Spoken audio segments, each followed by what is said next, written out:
And it was always something that like you had to kind of guess what it was. Like it was like an avocado like slicer or something that pulled like the stem out of the strawberry. And it was always like a fun game for me and my brother when we were growing up, because we would like give it to my mom and we'd be like, oh, like no way she's gonna guess what it is. And she would kind of play along, and usually she would kind of figure it out.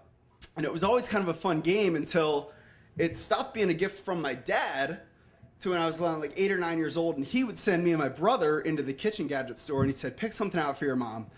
And it turned into, he would put me and my brother's name on these gifts.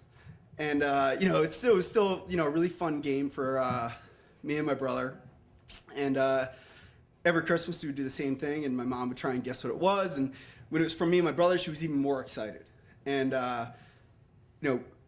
growing up, I remember there was one Christmas, my mom and my dad got divorced when I was about 15 years old. And I remember when I was 14 years old, my dad sent me and my brother into it wasn't the kitchen gadget store, but it was a Sears, and he told us to buy a vacuum cleaner. And he gave us a credit card, and my brother and I got a vacuum cleaner. We gave it to my mom, and she was thrilled that she got a vacuum cleaner for Christmas.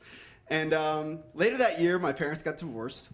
And I remember, I never had a really serious girlfriend until, about a couple years ago. And I remember when I came home and I was talking to my mom about having a really serious girlfriend and, about all the advice that she could give me or whatever it was.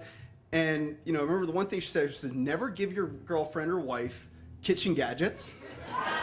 And never give your serious wife or girlfriend a vacuum cleaner for any sort of event.